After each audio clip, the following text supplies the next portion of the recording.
Bom, galera, a gente tinha parado aí no inciso terceiro, a gente vai agora dar continuidade à nossa videoaula sobre o TCU. Para quem não assistiu a primeira aula, eu vou colocar o link da primeira aula na descrição do vídeo. Vou tentar terminar nessa videoaula já toda a matéria de natureza e competência do TCU. Se não der, a gente faz mais uma videoaula para terminar.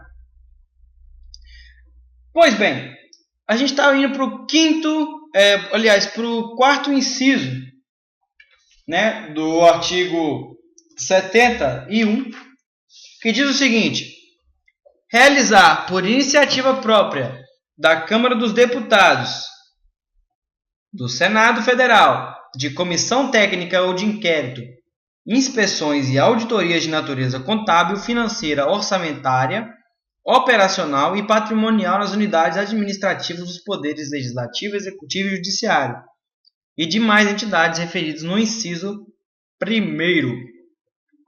Pois bem, o TCU pode realizar, por iniciativa própria, fiscalizações, isso é claro, né? A Constituição está reconhecendo sua autonomia.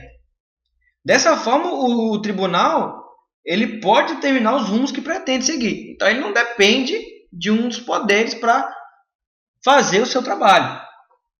Vocês podem reparar bem que um deputado ou um senador isoladamente não tem competência para solicitar ao TCU realização de fiscalização. Não pode ser um deputado só ou um senador só para solicitar ao TCU uma fiscalização. A gente tem outros instrumentos que eles podem estar utilizando para apresentar uma regularidade. Mas para que o tribunal atenda a solicitação de fiscalização é necessário que ao menos a comissão formalize o pedido. Entende? Então é necessário que no mínimo uma comissão de deputados ou senadores que formalize o pedido ao TCU para que ele inicie uma fiscalização. Ou uma inspeção, uma auditoria, né, no caso. Tem a diferença, nós vamos ver depois. O inciso 5º, fiscalizar as contas nacionais das empresas supranacionais de cujo capital social a União participe de forma direta ou indireta nos termos do Tratado Constitutivo. O que é uma empresa supranacional, galera? A empresa supranacional é uma empresa que pertence a mais de uma nação, uma empresa estatal que pertence a mais de uma nação. E não pode se confundir as supranacionais com as multinacionais. Multinacional tipo Coca-Cola, tipo Microsoft, né, que são empresas multinacionais. No caso, as supranacionais são controladas por entes públicos. Vão ser objeto de fiscalização somente as contas nacionais, ou seja, as contas que sejam originadas de recursos públicos brasileiros. Para saber o que se originou do Brasil, vale consultar os termos do Tratado Constitutivo. O Tratado Constitutivo é aquele tratado que formaliza o vínculo do poder público com a empresa. O inciso 6º, fiscalizar a aplicação de quaisquer recursos repassados pela União, mediante convênio, acordo, ajuste ou outros instrumentos congêneres a Estado, Distrito Federal ou município. Para entender esse inciso, a gente tem que entender primeiro o que é um convênio. Né? É o Instituto do Direito Administrativo, para quem já estuda direito administrativo sabe disso, pelo qual o poder público se associa a outra entidade pública ou com entidades privadas mesmo, né? Para que sejam produzidos objetos de interesse comum mediante mútua cooperação. Né? Caracteriza o convênio o fato de haver um acordo de vontade entre os signatários do ajuste. Né? Dessa forma, né, que eu falei aqui, o convênio se diferencia de contrato, porque o último, né, o contrato, existe interesses diferentes, né? Por exemplo, enquanto uma parte ele quer um preço melhor, a outra quer o produto. Então, no convênio, o bem tutelado, vamos dizer assim, entre os dois entes é o mesmo. seja um ente público ou um ente privado, desde que tenha participação do ente público, logicamente, né? O convênio também se caracteriza por ser, em geral, uma transferência voluntária de recursos. Quando a União repassa verbas em determinado município, por exemplo, por meio de convênio, está repassando recursos por livre e vontade sua. Não tem nenhum dispositivo legal que obrigue a União a fazer a transferência, né, dessa transferência. Mas se não há nenhum dispositivo legal que obriga a União a fazer isso, por que ela faz? Simples. Porque o convênio tem característica de interesse comum. Ou seja, para o governo é interessante que caia um analfabetismo, né? Esse é o interesse tanto do governo federal, né, quanto dos municípios, né? Qualquer município quer que tenha uma educação básica boa, né? Isso vislumbrando a construção de uma escola em determinado município a fim de atingir esse objetivo. A União pode celebrar um convênio, repassar uma verba para o município, né? E o município ele repassa uma verba também. Existe um convênio entre a União e o município para construir uma escola, né? Isso é o convênio, um exemplo de convênio, né? Por via de regra, a porcentagem maior de verba, né, vai do governo federal, da União. Podemos dar número a esse hipotético caso, por exemplo, se vocês para ficar mais interessante, né? Vamos supor que para construir essa escola seja gasto 100 mil reais. Uma forma que tem de dividir esse recurso seria 90 mil a cargo da União, 10 mil a cargo do município, né? Bem, a gente entendeu o conceito de convênio, né? E o que significa fiscalizar a aplicação nesse inciso, então? Já que a gente considera que a transferência por convênio é voluntária, né? E que tem que ter interesse mútuo, fiscalizar os recursos que foram aplicados, né, no objeto do convênio, no caso seria a escola, por exemplo, é a atribuição do TCU. Por exemplo, se o município ele não aplicar os recursos na escola, né, pode ser compelido a devolver os recursos ao cofre da União. Então o TCU tem que fiscalizar isso aí. E um outro significado também que pode ter é a possibilidade do concedente verificar se o conveniente respeitou todos os normativos. Se a União vai verificar se o município ele respeitou todas as normas, né, para a aplicação da utilização dos recursos públicos, né? Razão que pode checar se houve seguiu, né, a lei das licitações e contratos, se foi cumprida, né? Resumindo, o Tribunal de Contas tem competência tanto para verificar se o objeto do convênio foi cumprido, como para checar se o conveniente respeitou os normativos ligados ao gasto dos recursos públicos. Entenderam? Se não, deixem nos comentários as dúvidas que a gente vai tentar sanar. Vamos para o inciso 7. Sétimo. Prestar as informações solicitadas pelo Congresso Nacional por qualquer de suas casas ou por qualquer das respectivas comissões, muita atenção nisso aí, tá? Sobre fiscalização contábil, financeira, orçamentária, operacional, patrimonial, você vê que se repete, né? Esse contábil, financeiro, orçamentário, operacional, patrimonial, sobre os resultados de auditorias e inspeções realizadas. Bem, as informações não podem ser prestadas novamente, colocando aqui, né, a um deputado ou senador só, isolado, né? Para diferenciar do inciso que a gente olhou, né, do inciso 4, aqui a Constituição se refere a qualquer das comissões do Congresso Nacional, porque lá se refere só à comissão técnica ou de inquérito. Aqui qualquer comissão formada está valendo. Qualquer comissão pode solicitar as informações ao Congresso Nacional. O que não pode é um deputado ou um senador individualmente receber as informações do Congresso Nacional. A redação do inciso 7 é mais abrangente do que do 4, né, gente? Porque se refere à comissão no inciso 7, a Constituição abrange, além das comissões técnicas de inquérito, outras que possam ser formato permanente ou de forma temporária, né? O inciso 8. Oitavo. Aplicar aos responsáveis em caso de ilegalidade de despesa ou irregularidade de contas as sanções previstas em lei que estabelecerá em outras a combinação de multa proporcional ao dano causado ao erário. Então, pela primeira vez, vamos dizer assim, a gente começa a falar de sanções, né? A gente vai ter uma parte falando só de sanções mais pra frente, uma aula, provavelmente. Mas, por enquanto, vamos focar aqui no Instituto Constitucional, que diz o seguinte.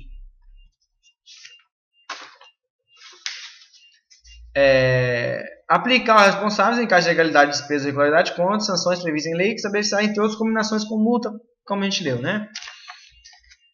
Então, a gente percebe, logo de plano, que em alguns casos o Tribunal de Contas pode aplicar sanções responsáveis por recurso público. Então, pode aplicar sim as sanções do tribunal, pode aplicar as sanções.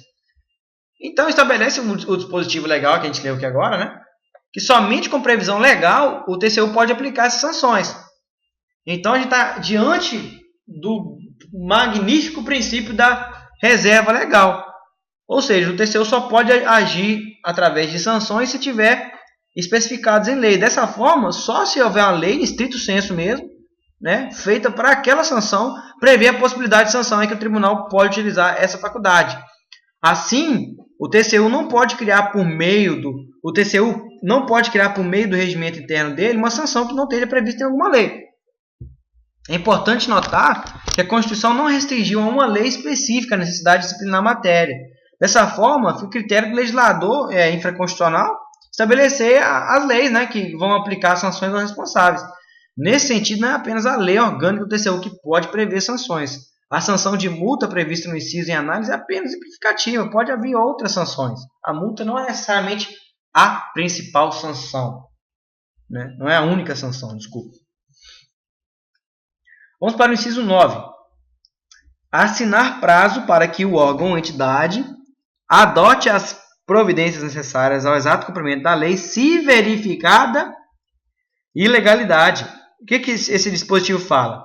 Ele assevera que compete ao Tribunal de Contas verificar se os administradores pautam as suas gestões em ações que sejam realizadas, né, em consonância com os dispositivos legais que é a administração pública. As ações dos entes públicos não podem sair do campo legal, do que está em lei.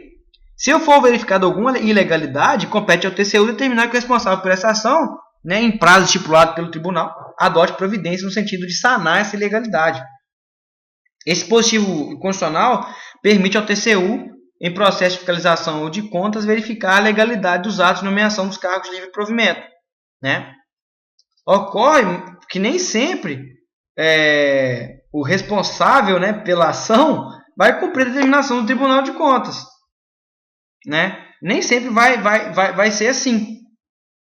Então, a primeira providência é verificar se a ilegalidade decorre de ato ou de contrato administrativo. Porque a gente tem que entender essa diferença. O ato administrativo decorre da vontade unilateral da administração. Só a administração demonstra vontade. É um ato que a gente pode citar como exemplo a remoção de um servidor público por interesse da administração. O cara trabalha em Minas, vai trabalhar no Espírito Santo. Isso tudo porque a administração achou que fosse conveniente. Já no contrato, tem vontade das duas partes. Quando a administração contrata determinada firma para execução, né, de serviço de pintura, por exemplo, a gente tem que a firma se interessou no preço, né, a ser pago pela administração e ela se interessou pelo serviço a ser prestado. Quando a ilegalidade decorrer de ato administrativo, teremos um caminho mais curto para percorrer, porque a própria Constituição concede competência para o Tribunal de Contas sustar o ato. Sustar o ato. Sustar o ato. Isso é muito importante. E a gente já tá vai indo para o 10 agora. Você vê que um complementa o outro, né? O inciso 10. O inciso 10 fala assim: sustar, que é diferente de anular, se não atendido à execução do ato impugnado, comunicar a decisão à Câmara dos Deputados ao Senado Federal. Então, o que quer dizer isso? A gente repara, né, vamos ler os parágrafos, né, primeiro e segundo do artigo 71. O parágrafo primeiro diz: no caso de contrato, o ato de situação será adotado diretamente pelo Congresso Nacional. Se o Congresso Nacional poder, em prazo de 90 dias, não efetivar as medidas, isso aqui vocês leem. Tá? Vou explicar agora o que quer dizer isso. A Constituição, ela não concede competência para o TCU anular ato impugnado, não.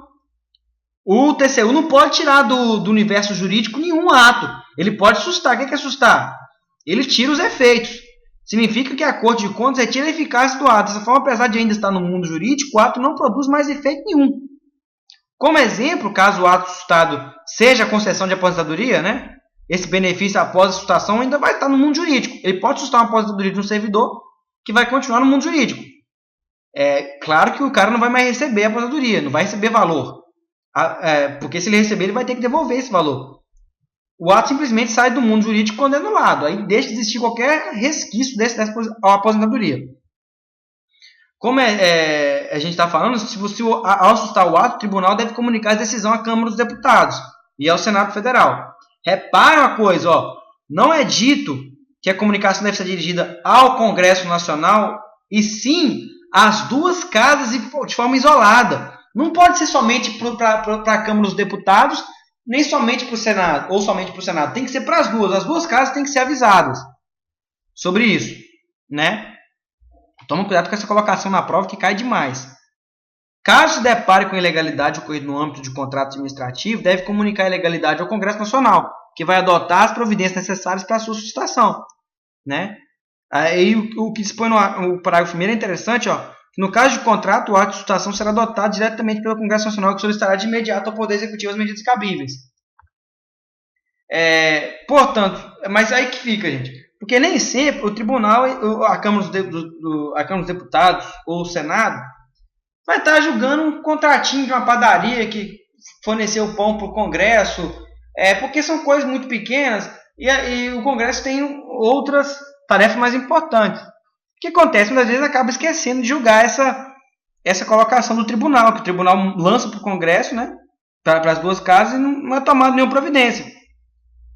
Então, o que acontece? O próprio inciso dá uma solução para isso.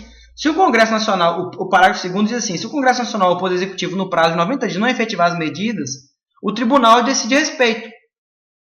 E outra coisa interessante, as decisões do tribunal de que resulte imputação de débito ou multa vão ter eficácia de título executivo. O que é título executivo? É que não precisa de apreciação do judiciário, não. Já lança já a nota de débito para o cara pagar no banco. Não tem que ter julgado, não tem que ter um novo julgamento por parte do Poder Judiciário. É título executivo, ele tem que ir lá e pagar. Se o TCU determinou que tem que pagar, tem que pagar. Então, é isso, gente.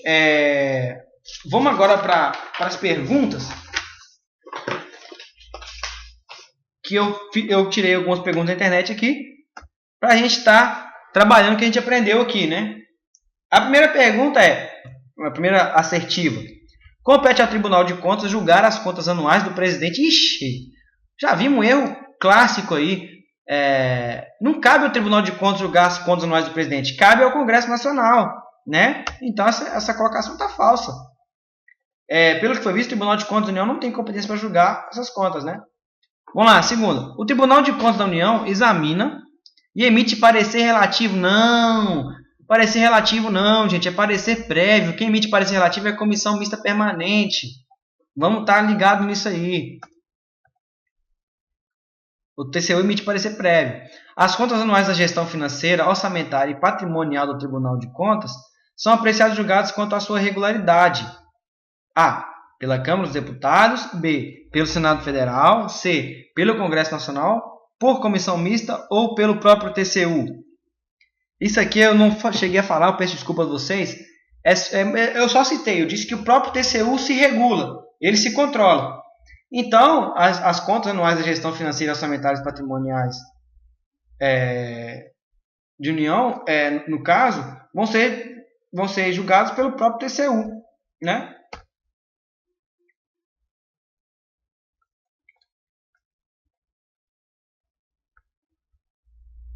Esquece só essa primeira que eu não tenho certeza se está certo.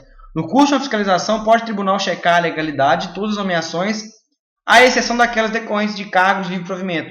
Errado, porque no curso de fiscalização, o tribunal pode sim checar essa legalidade da nomeação. O que ele não vai fazer é igual a gente viu lá no inciso, se eu não me engano, inciso 3º, que fala sobre registro, né? Registro de legalidade de atos. Para registro, não. Mas como fiscalização, o TCU pode sim questionar a legalidade de contratações. Né? No governo federal, por exemplo, não pode ter cargo em comissão, aliás, no judiciário, se eu não me engano, até 3º grau. Né? Então está incorreto por causa disso. Acerca do controle externo da atuação da administração pública conforme os critérios disciplinados pela Constituição Federal de 88, julgue os itens abaixo. Compete ao Congresso Nacional fiscalizar as contas nacionais das empresas supranacionais. Errado. Cabe isso a quem? Ao TCU, né? É o TCU que julga as contas das empresas supranacionais.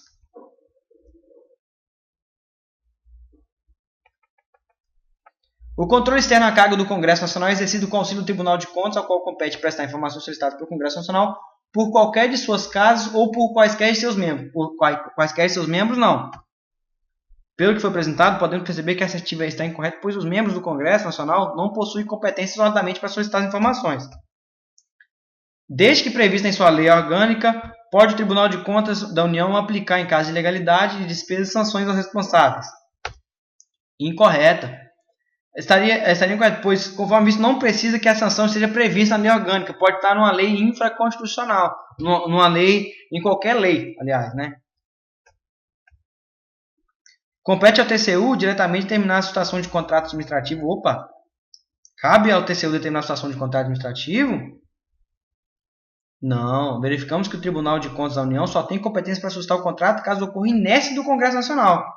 Então, o Congresso Nacional tem que agir para que depois o TCU possa fazer uma coisa. Se o Congresso não fizer nada dentro de 90 dias, aí sim o TCU pode tomar uma atitude. Decretar anulação de atos e contratos dos órgãos jurisdicionais considerados ilegais.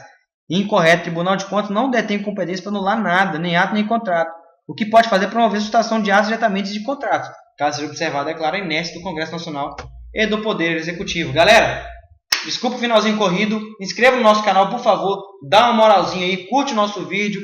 Se não entendeu alguma coisa, posta no comentário, só não xinga a palavra de baixo calões, mas curte aí. Obrigado por ter assistido mais essa videoaula.